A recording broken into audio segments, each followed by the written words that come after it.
आप सबों को जय मसीह की पे शाम की प्रार्थना में आप हर एक का स्वागत है। आज शाम को परमेश्वर आपसे बात करने पाए, आपका हृदय को स्पर्श करने पाए। इन दिनों में हो सकता है निराशा के साथ, दुख के साथ, वेदना के साथ परमेश्वर का संधि में आए। प्रभु आपको अनादर नहीं करेगा। जो परमेश्वर के संधि में चिंताओं को रखता है, जो परमेश्वर के संधि में विषयों को रखता है, जो परमेश्वर से दुहाई लगाता है, वचन कहता है परमेश्वर धर्मियों की प्रार्थना के लिए कान लगाता है। Praise the Lord. धर्मी जन जब परमेश्वर के बारे में बातचीत करते हैं, वचन कहता है परमेश्वर आपके लिए एक स्मरण पुस्तक लिख कर रखा है। Praise the Lord. इस दुनिया में कही गई बातों की नहीं, लेकिन परमेश्वर की प्रति जो बात करते हैं, आप परमेश्वर की बड़ाई करते हैं, वो सारी बातें बुक ऑफ रिमेम्बरेंस, एक याद का पुस्तक में लिख कर रखा गया है। कहने का मतलब धर्मियों के प्रति परमेश्वर का प्रेम, जो परमेश्वर का वचन पर विश्वास करता है, जो परमेश्वर को मानता है, उसकी चितौनियों पर चलता है, परमेश्वर उससे बेहद प्रेम करता है। हम देखते हैं अय्यूब के बारे में परमेश्वर ने स्वयं कहा, गवाही दिया, अय्यूब के समान कोई धर्मी नहीं है इस पृथ्वी पर। कहने का मतलब परमेश्वर हमारी हर एक चाल चलन को जांचता है। हर एक यात्रा में परमेश्वर हमारे साथ रहता है। कई बार हम परमेश्वर को छोड़कर चले जाते हैं, जिसका कारण दुख अनुभव करना पड़ता है। इन दिनों में हमारे जीवन में ऐसा ना होने पाए। हालेलुया। पिछले दिनों में एक घटना मैं याद करना चाहता हूँ। जब मैं केरल से लौट कर आया, हम जहां पर रहते थे उसके बगल में एक शॉप है जहां पर बेकरी आइटम सभी रखा जाता है, और हम लगातार जाते थे जो जो वस्तु की जरूरत है। अब 4 दिन पहले मुझे पता चला वहां का जो व्यक्ति था, वो बाइक पर जाने के समय पर पीछे से कार वाला इतना जोर से टक्कर लगाया, जिसके कारण से वो व्यक्ति वेंटिलेटर पर जाना पड़ा। 4 दिन तक वेंटिलेटर पर था। उनका पत्नी ने रोते हुए मुझे फोन करके बताया, पास्टर जी 4 दिन तक उनको सफेद कपड़ा में लपेट कर करंट में रखा गया था। कहने का मतलब करंट देता था, और डॉक्टर ने यही कहा, हमसे जो होता हम कर दिया है। Praise the Lord. अब ऊपर वाले के हाथ में। आखिरी में डॉक्टर ने भी छोड़ दिया। डॉक्टर ने भी हाथ ऊंचा कर दिया। जो कुछ भी अब करेगा, ऊपर वाला करेगा। कहने का मतलब प्रियो, मनुष्य जो करना है उसकी एक सीमा है, लेकिन परमेश्वर असंभव को संभव कर सकता है। Praise the Lord. हमने प्रार्थना किया, परमेश्वर ने व्यक्ति को छुटकारा दिया। 4 दिन के बाद वो वेंटिलेटर से बाहर आ गए। Praise the Lord. आईसीयू में रहा, लगभग 1 सप्ताह तक आईसीयू में रखा। अभी वो व्यक्ति जीवित होकर, कहने का मतलब वो परिवार इस प्रकार कहता है, दूसरा जन्म उनको मिला। Praise the Lord. दूसरा जन्म उनको मिला। अब वो बिस्तर पर लेटे हुए उनके घर पर लगभग 6 महीना लग सकता है वो नॉर्मल बनने के लिए। इतना बड़ा एक्सीडेंट। हम देखते हैं हमारी यात्रा के समय पर दुर्घटना कभी भी किसी भी वक्त किसी को भी आ सकता है। प्रेज़ के एक मसीह होने के नाते ये नहीं कि हमारे जीवन में कष्ट नहीं आएगा, दुख नहीं आएगा, पीड़ा नहीं आएगा, समस्या नहीं आएगा।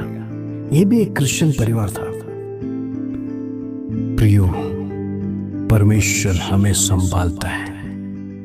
आप में से कई लोग आज जिंदा है, इसका कारण है आपके जीवन में भी ऐसा कई एक्सीडेंट से परमेश्वर आपको छुड़ाया होगा, बचाया होगा।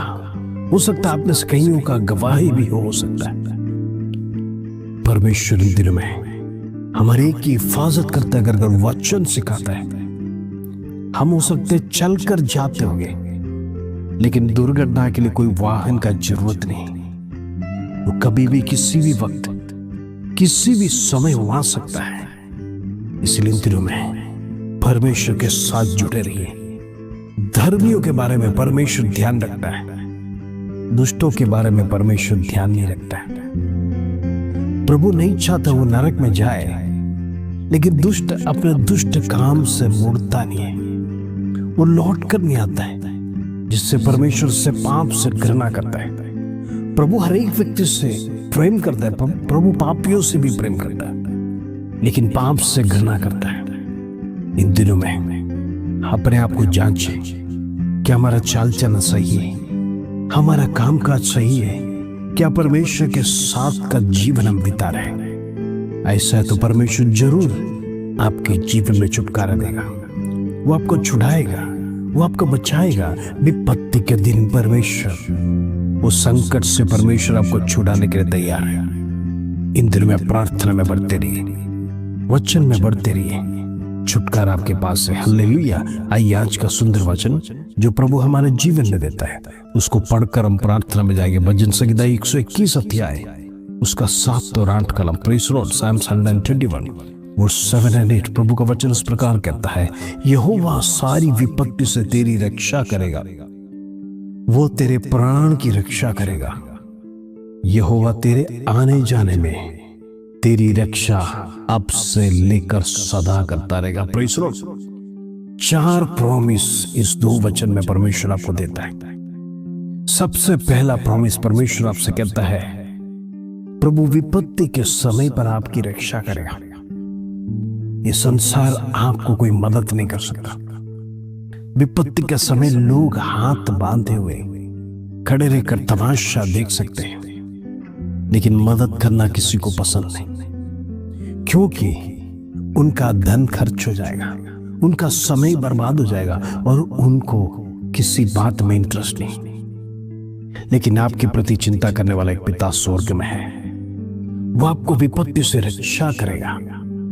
दूसरा प्रॉमिस परमेश्वर देता है, वो तेरे प्राण की रक्षा करेगा। कहने का मतलब परमेश्वर आपको मरने नहीं देगा। मैंने जैसा गवाही दिया, वो ऑटो वाला व्यक्ति उस दुकान में जो काम करता है, प्रेज़ द लॉर्ड, उनका परिवार का भी सोचा। 3 बच्चे हैं, 2 लड़कियां हैं, 1 लड़के है।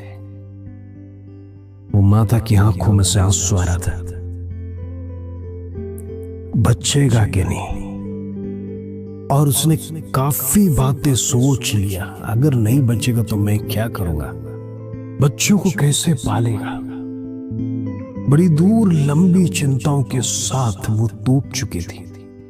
अचानक सा एक व्यक्ति, एक पंख टूट गया, उसका परिवार का इस प्रकार हो गया। लेकिन परमेश्वर उसकी प्राण की रक्षा किया। वो बच्चा अनाथ होने के लिए परमेश्वर अनुमति नहीं दिया, उसका कारण परमेश्वर ने संरक्षण किया। विपत्ति आया लेकिन परमेश्वर ने छुड़ाया। हालेलुया। सो कहने का मतलब परमेश्वर आपकी प्राण की हिफाजत रखता है, परमेश्वर विपत्ति से छुड़ाता है। तीसरी बात परमेश्वर ये बताता है, वो तेरे आने जाने में तेरी रक्षा करेगा। आज आप में से कई लोग कभी भी ये सोचा नहीं होगा, मेरे साथ स्वर्गदूत परमेश्वर भेजता है। सुबह शाम में जब यात्रा करता हूं, सकते जॉब या बिजनेस पर, मैं अकेला नहीं हूं, मेरे साथ स्वर्गदूत है। और जब घर पर आप लौट कर सुरक्षित आते हैं, याद रखना, परमेश्वर को धन्यवाद देना, प्रभु तूने मेरी हिफाजत किया, मुझे सही सलामत घर पर लेके आए, लौटा कर लेके आए, परिवार को मिलने के लिए कृपा किया, इसके लिए प्रभु तेरा धन्यवाद देता। उतना ही नहीं, परमेश्वर चौथा प्रॉमिस देता है, अब से लेकर सदा मैं तेरी रक्षा करूंगा। Praise the Lord. कहने का मतलब कब्र में जाने तक परमेश्वर गारंटी ले रहा है। हालेलुया।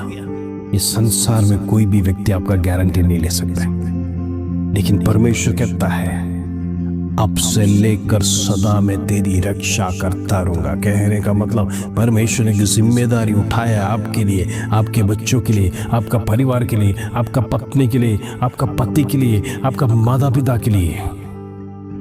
एक रिस्पॉन्सिबिलिटी, एक सिक्योरिटी परमेश्वर ने रखा है। ऐसा है तो उस परमेश्वर को कितना धन्यवाद देना चाहिए, कितना स्तुति प्रशंसा करना चाहिए। वो परमेश्वर, तू मेरी प्राण की हिफाजत करता है, तू विपत्ति से छुड़ाता है, तू आने जाने में मेरी रक्षा करता, उतना ही नहीं अभी से लेकर सदैव करता रहेगा। इससे बड़ा सौभाग्य इस दुनिया में किसको है? हो सकता है आपके पास गाड़ी, बंगला, मकान कुछ भी नहीं होगा, रेंट पे रहते होंगे, लेकिन फिर भी आपके जीवन में परमेश्वर का अनुग्रह है, परमेश्वर का केयर है, परमेश्वर का प्रोटेक्शन है, परमेश्वर की निगरानी में आप, प्रभु का स्वर्गदूत आपके लिए बॉडीगार्ड है। इन दिनों में डरो मत, भयभीत नहीं होना। हर सेकंड में याद रखना, परमेश्वर की आत्मा, परमेश्वर का स्वर्गदूत वो मेरे लिए प्रभु ने तैयार किया है, तैनात किया है। हम क्यों डरना? हालातों से नहीं डरना। विपत्ति आएगा, शत्रु डराने के लिए कोशिश करेगा, शत्रु आपको गिराने के लिए कोशिश करेगा, हिम्मत से आगे बढ़ो, प्रभु आपके साथ है। आइए हम प्रार्थना करेंगे। पिता परमेश्वर, धन्यवाद आज शाम के सुंदर अवसर तूने हमारे जीवन में दिया। कितने लोगों को जीवन में सौभाग्य नहीं मिला, दुनिया छोड़कर चले गए, परमेश्वर प्रार्थना नहीं कर पा रहे, कुछ भी नहीं कर पा रहे, लेकिन तूने जिंदा रखा। तो दाऊद कहता है, मैं सदैव परमेश्वर तेरा स्तुति, प्रशंसा, धन्यवाद करते रहूंगा। आज हमारा मुख से यही निकलना, परमेश्वर तेरे नाम का स्तुति, प्रशंसा, महिमा हम करते हैं। प्रभु इन दिनों में जाने अनजाने में जो गलतियां लोगों ने किया, प्रभु हर एक के जीवन में क्षमा कर। इन दिनों में उनका बीमारी में चंगाए थे, घर की हालात सुधर जाने पाए, कर्जा दूर होने पाए, पेंशन समय पर मिलने पाए, पेंशन की कार्यवाही जो रुकी है यीशु के नाम से खुलने पाए। जितने लोग भवन के लिए प्रार्थना करते हैं, स्वयं परमेश्वर उनके जीवन में एक भवन पृथ्वी में परमेश्वर जाने से पहले उनके जीवन में प्रदान करने से धन्यवाद देना चाहता हूँ। जितने लोग अपने बच्चों की चिंता में, उनके एजुकेशन के लिए परमेश्वर में प्रार्थना करना चाहता हूँ। इन दिनों में रिजल्ट आने की तैयारी है, नीट का रिजल्ट आने की तैयारी, परमेश्वर अच्छे मार्क्स से परमेश्वर उनको बढ़ा। परमेश्वर MBBS, IAS, IPS, नर्सिंग में जो एडमिशन्स की तैयारी कर रहा है, परमेश्वर में हर एक बच्चे को ब्लेस कर प्रार्थना करना चाहता हूँ, उनके जीवन में आशीष होने पाए, प्रभु एडमिशन से वंचित ना रहने पाए। इन दिनों में परमेश्वर तेरा सानिध्य उनके साथ रहने पाए। प्रभु उन बच्चों को आशीष दे, माता पिता की चिंता दूर कर। तेरा वचन कहता है, यहोवा पर सारी बातों को डाल दो। परमेश्वर वो हमारे लिए चिंता करता है, उसको हमारा ध्यान है, परमेश्वर पर हमारा विषय कर्म प्रार्थना कर रहा है। प्रभु इन दिनों में हर एक का बोझ कम कर दे, हर एक की चिंता दूर कर दे। आदर, महिमा, जलाल तुझे देते प्रभु। छोटी सी प्रार्थना प्रभु यीशु मसीह के नाम से मांगते हैं, सुनो और ग्रहण कर पिता, आमीन आमीन। इन दिनों में अपनी चिंता, अपना बोझ परमेश्वर पर डालकर प्रार्थना करिए, परमेश्वर जरूर आपके जीवन में बड़े कार्य करेगा। इस वचन के साथ प्रभु आप सबको आशीष दे। जय मसीह।